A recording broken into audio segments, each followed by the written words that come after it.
Olá pessoal, tudo bem? No vídeo de hoje eu vou falar para vocês sobre dicas de saúde vocal em geral.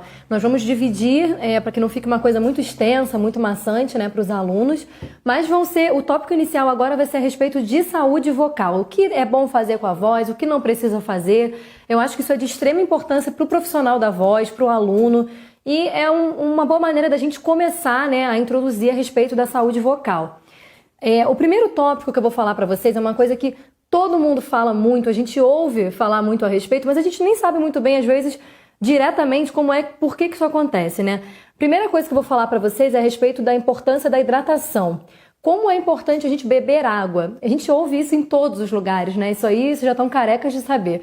Mas é muito importante que a gente beba água para que a gente hidrate a região do nosso trato vocal.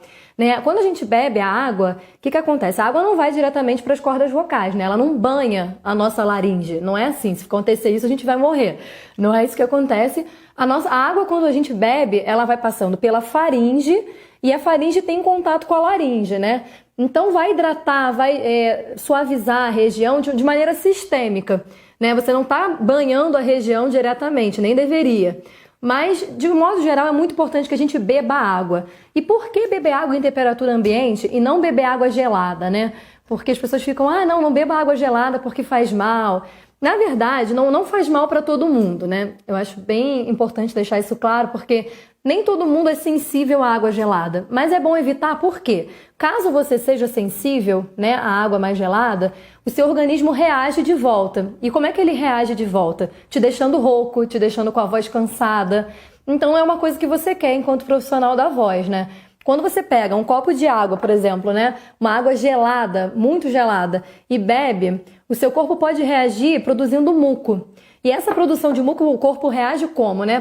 Esse muco ele existe para proteger o seu corpo. Ele vê aquilo como uma agressão, como um agente agressor. Então essa mucosa, esse muco que é criado na sua garganta para se proteger da água gelada, te deixa rouco. É esse muco que vai te deixar com pigarro, que vai te deixar desconfortável.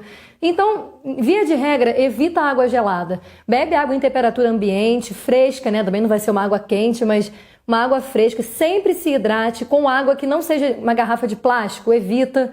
Sempre uma garrafa de vidro ou até mesmo de alumínio, mas nunca de plástico, porque o plástico exala substâncias também que fazem mal misturados com a água, né? Então é isso, profissional da voz, seja você dublador, locutor, professor, advogado, tenha sempre uma garrafinha de água com você, né? E sempre uma água que não seja gelada. Essa é a primeira dica que eu dou para vocês a respeito de hidratação. Uma coisa básica, mas que é uma coisa importante para o nosso dia a dia. A segunda coisa que eu vou falar para vocês é a respeito da importância de você não pigarrear, não tossir muito, não gritar muito. Vou explicar isso melhor. Muitas pessoas têm o hábito de pigarrear, de ficar o tempo inteiro. Isso chega a virar um hábito, às vezes não é nem necessidade, é hábito, né? Ou então a pessoa tosse muito, essa tosse, né? Eu vou limpar minha garganta para poder começar a falar, né? Isso também é péssimo para a voz, péssimo, péssimo. É uma das piores coisas que vocês podem fazer com a voz de vocês, é pigarrear, é tossir, gritar, falar alto sem técnica. Tudo que você agrida as suas cordas vocais, as suas pregas vocais, não é recomendado, tá? O que acontece? Quando a gente pigarreia, quando a gente faz esse movimento de ou quando a gente tosse, a tosse, né, quando é aquela tosse crônica, né? O que acontece? As nossas cordas vocais, elas se batem, e se batem com muita força. Pensa como se fossem dois carros correndo na direção oposta e se batendo, se chocando. É o que acontece quando a gente pigarreia, quando a gente tosse, quando a gente grita. É muito agressivo para as cordas vocais. Então pensem que as nossas cordas vocais são extremamente sensíveis. São músculos revestidos de mucosa e que precisam de um cuidado muito especial. Né? Não tô falando porque eu sou suspeita, porque eu adoro isso. Não, é porque precisa, gente. Então o que acontece? Não façam isso. Se você tá com pigarro, se você tem questões alérgicas, respiratórias, se você fuma, que não deveria, mas se você fuma e já tem aquele pigarro, né, que vem junto, você pode inspirar e engolir. Algumas pessoas acham isso meio nojento, né? Mas não tem problema. Você inspira e engole, bebe um gole de água e pronto, né? Não é o mesmo efeito super relaxante que dá de você pigarrear, mas faz resultado, dá resultado, melhora bastante, né? Evitar tossir, a menos que você esteja de fato doente, né? Com tosse, e aí não tem jeito. O grito também, eu acredito que para os atores, para os dubladores, muitas vezes vocês não vão escolher se vocês vão gritar ou não, né? Às vezes vocês estão lá dublando um personagem que grita. E aí, como é que vai fazer? Não vai gritar? Vai gritar, mas o grito tem que ser com técnica, né? É o que a gente chama de grito cênico. Não é um grito de você correndo atrás de alguém na rua, não. É um grito que você tem que realmente ser preparado para isso. É uma coisa que vocês precisam, com auxílio mesmo, individual de cada um, profissional lá orientando a fazer esse grito, para que vocês não prejudiquem a região das cordas vocais, tá? Então não é qualquer grito, não é... até para gritar tem técnica, né? Então não sair gritando de qualquer maneira, porque a voz vai embora, né? Não tem jeito. Então, olha, primeira dica que eu falei, hidratação. Segunda dica, a importância de não pigarrear, não tossir e não gritar. A minha terceira dica que eu vou falar para vocês é uma coisa que eu vejo acontecer demais no meio dos atores, cantores, muito, mas muito. E é uma coisa muito errada também. O fato das pessoas usarem pastilhas, né, balas de menta, de hortelã, ou até mesmo aquelas balinhas que vendem na farmácia, né, para dor de garganta. Vocês devem estar familiarizados, né, com o que eu estou falando. Isso vai desde pastilhas que vendem na padaria até as pastilhas mesmo de ordem com medicação, né, com efeito anestésico, que ajudam a eliminar dor de garganta. Essas pastilhas são muito boas se você for ingeri-las e ficar em silêncio. Desse modo eu não vejo problema, eu sei que realmente suaviza a dor de garganta.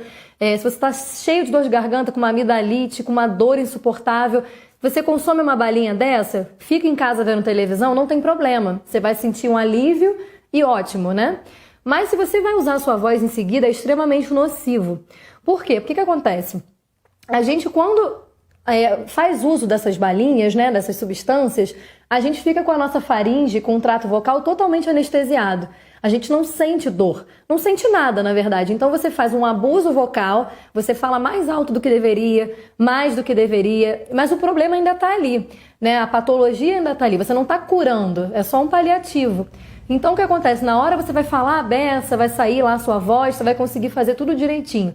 Mas assim que o efeito da bala passar, que o efeito da pastilha passar, a sua voz vai embora, porque você vai ter agredido muito a região sem perceber.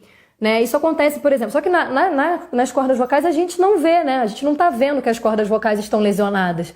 Se você cair e machucar o seu joelho, ralar o joelho e deixar ele em carne viva, você tá vendo. Você não vai querer ficar batendo ali toda hora, né? Agora, se nas cordas vocais não tem como, você não tá vendo o que tá acontecendo ali, né? Então, fica a dica, assim, às vezes você acha que tá tudo ok, que é só uma dorzinha, mas toma cuidado, não faz uso dessas substâncias que só te ajudam na hora, mas que depois vão piorar bastante a situação.